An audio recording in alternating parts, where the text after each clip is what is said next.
अच्छा, दूसरे पैर से सहारा लेके ऐसे लेके आते हो। अच्छा अच्छा अच्छा।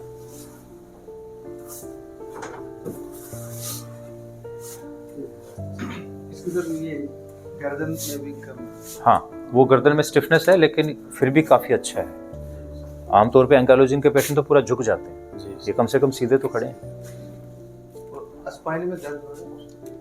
स्पाइन दर्द। हाँ, वो तो थोड़ी दवाई चलेंगी आपकी एंकाइलोजिंग की, कुछ दिन चलेंगी। आइए बाहर चल के देखते हैं। हाँ ठीक है। अच्छा, जैसे आपको इतनी नीची जगह पे बैठना, रवि बैठ पाते हो? कोशिश करो, जैसे ट्रेन में बैठना है, बस में बैठना है, तो कैसे बैठते हो?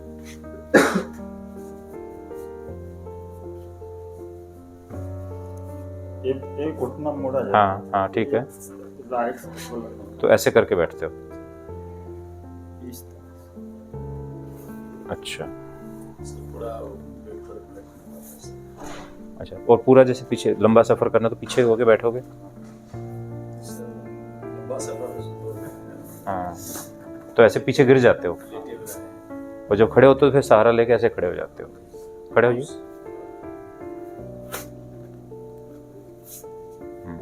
तो मतलब एंकाइलोजिंग में डिसेबिलिटी इतनी ज़्यादा होती है पेशेंट की कि हर छोटी चीज़ है, देखो चेयर पे बैठना उठना बहुत बेसिक एक्टिविटी है, लेकिन इसमें ही परेशानी है पेशेंट को। कोई बात नहीं, ये भी ठीक हो जाएगा।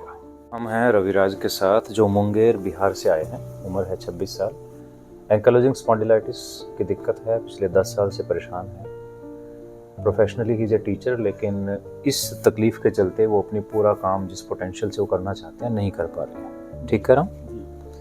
ज़्यादा चल नहीं पाते हैं, मुझे लगता है 100-200 मीटर से ज़्यादा नहीं चल पाते होंगे, जी है ना? हाँ। और दवाइयाँ लेनी पड़ती हैं दर्द की कभी बीच में? नहीं, दर्द के नहीं सर। सहन कर लेते हो दर्द? हाँ मतलब मूवमेंट ही कम करते हो?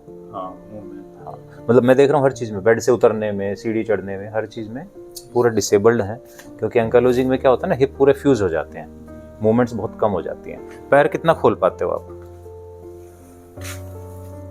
तो ये इनका 1 फुट 1.5 फुट से इससे ज़्यादा नहीं खुल पाता। हाँ, और दूसरी चीज़ क्या होती है ना, जब चलता नहीं है ना पेशेंट, मसल वीक हो जाती है, हड्डी भी कमज़ोर हो जाती है। क्यों? क्योंकि चलने की आदत ही नहीं है। बॉडी में क्या होता है ना, जिस पार्ट को इस्तेमाल नहीं करते धीरे धीरे वेस्ट हो जाता है। तो हम चलेंगे नहीं तो हड्डी कमज़ोर हो जाएंगी, इस्तेमाल नहीं करेंगे तो मांसपेशी कमज़ोर हो जाएंगी। ठीक है, एक बार इसकी मूवमेंट करके देखें। मोड़ो, कितना मोड़ सकते हैं? नहीं, तो इसको अगर मैं मूव करता हूँ तो देखिए पूरी बॉडी मूव कर रही है, इसका मतलब है कि यहाँ कोई मूवमेंट नहीं है पूरा इसमें। इसको मोड़िए थोड़ा, इसमें थोड़ी मूवमेंट है, लेकिन रोटेशन इसकी भी लिमिटेड है। ऑलराइट, ठीक है। तो पहली चीज़ है हमें दर्द खत्म करना है, दूसरा है मूवमेंट लेके आना है। और जैसे आप लेटे हो, आपके घुटने नीचे टच नहीं होते, गैप रहता है ना बीच में, तो इसको भी पूरा हमें स्ट्रेट करना है। नहीं कि घुटने मोड़ के ज़्यादा देर आदमी चल नहीं सकता। अगर आप भी कोशिश करें नॉर्मल इंसान और घुटने मोड़ के चलो, आप ज़्यादा दूर नहीं चल पाओगे, आप थक जाओगे, क्योंकि हमारी बॉडी उस तरह से बनी नहीं है। तो घुटना सीधा होकर लॉक होना चाहिए, तब हम चल पाते हैं आराम से। तो आपका चलने का डिस्टेंस बढ़ेगा और पैर खुलने लग जाएंगे। उससे जैसे क्या है ना कि आपको बाइक चलानी है, उसको भी छोड़िए, कपड़े पहनने हैं, पैर नहीं खुलेगा तो हम कपड़े भी नहीं पहन पाते। मान लो कभी ज़मीन पे बैठना है, इंडियन टॉयलेट यूज़ करना है, तो अब नहीं कर पाते हो, तो ये सारी चीज़ें करनी है। जूते पहनने हैं, मोजे पहनने हैं, तो ये सब अभी नहीं कर पा रहे होगे, दूसरों की मदद चाहिए आपको। हाँ, तो हम समझ रहे हैं। तो ये सारी चीज़ें हमारी 2-3 महीने में पॉसिबल हो जाएंगी। और सबसे बड़ी बात, जब चलना फिरना शुरू करोगे तो आपकी ओवरऑल हेल्थ इंप्रूव करती है, आपकी भूख इंप्रूव होती है, आप अच्छे से खाना खाते हो, न्यूट्रिशन आता है बॉडी में। तो ये सिर्फ हिप रिप्लेसमेंट की बात नहीं है, पूरी बॉडी का इंप्रूवमेंट की बात हो रही है। ठीक, तो ये हम कोशिश कर रहे हैं। आप यहाँ आए होती दूर से, थैंक यू वेरी मच। हमारी जिम्मेवारी है अब कि आपको ठीक करके भेजना हो बस। कोई सवाल? हाँ सर, काम पर कब तक लौट? 1 महीने में। 1 महीने में आप ड्यूटी पे जा सकते हैं। अच्छा सर, इसके बाद फिर इसको फिजियोथेरेपी से भी?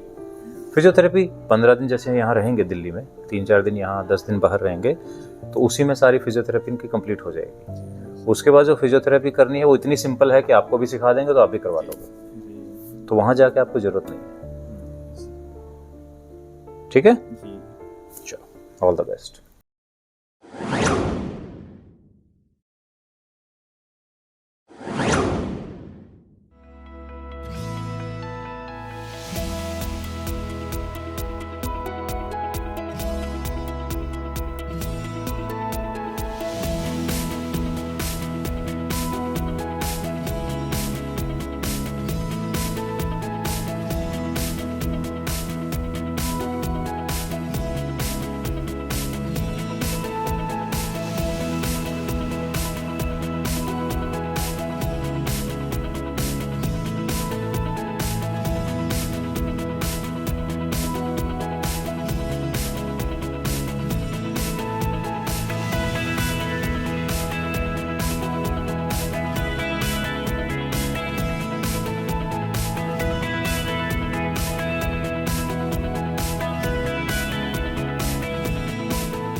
तो ये रविराज का हम सर्जरी से पहले का एक्सरे देख रहे हैं। This is typical ankylosing spondylitis और इसमें आप देखेंगे कि there is very little joint space, जिसकी वजह से स्टिफनेस थी, he was not able to open his legs, और ये पूरा सब डैमेज था इनका जॉइंट। ऐसा ही जॉइंट दोनों फ्यूज थे, स्पाइन भी पूरा फ्यूज था इनका। और ये है सर्जरी के बाद। This was done with MIS DAA bikini incision approach, जिसमें दोनों हिप हमने एक साथ ये लेग लेंथ हम करेक्ट कर पाए। इस तरफ थोड़ा सा बोन वीक था तो इधर हमने स्क्रू डाले थे, अदरवाइज से non cemented very good implant, very well fitting. और इसकी वजह से अब इनका रिजल्ट अब हम देखते हैं। पहली चीज़ होती है लेग लेंथ, पैर बिल्कुल बराबर हैं और अब पैर ओपन हो रहे हैं अच्छे से। घुटना मोड़िए, ये वाला मूवमेंट्स बहुत अच्छी आ रही है, पहले तो नहीं मुड़ता था ऐसे। दोनों पैर मोड़िए और कमर उठाइए, ठीक है। ये एक्सरसाइज और करनी है अच्छे से, ठीक है। और अब धीरे धीरे हम पहली बार अब शुरू करेंगे, बैठ जाओ। अब हम चौकड़ी लगाना, नीचे बैठने की प्रैक्टिस चालू करेंगे, ठीक है। कितना चल लेते हो अभी? 1 से 1.5 किलो। 1-1.5 किलो। और जब आए थे जब कितना चलते थे? बिल्कुल नहीं चल पा रहे थे। तब तक तो बाथरूम जाना भी मुश्किल था, पकड़ के उठाते थे। तो अब धीरे धीरे आप बाइक चला सकते हो, गाड़ी चला सकते हो, ठीक है। जितना आपका मन करे आप चल सकते हैं, साइकिल चला सकते हैं, जो आपका मन करे सब काम करिए, ठीक है। और हर साल एक बार मिलेंगे, एक एक्सरे हर बार करते रहेंगे प्रोग्रेस देखने के लिए। और जितना चलोगे, ये नॉन सीमेंटेड इम्प्लांट है, ये उतना मजबूत होता चला जाएगा। मतलब इसमें ऐसा नहीं है कि चलेंगे तो ख़राब हो जाएगा, चलने से और मजबूत हो जाएगा, ठीक है। चलो, all the best. Thank you.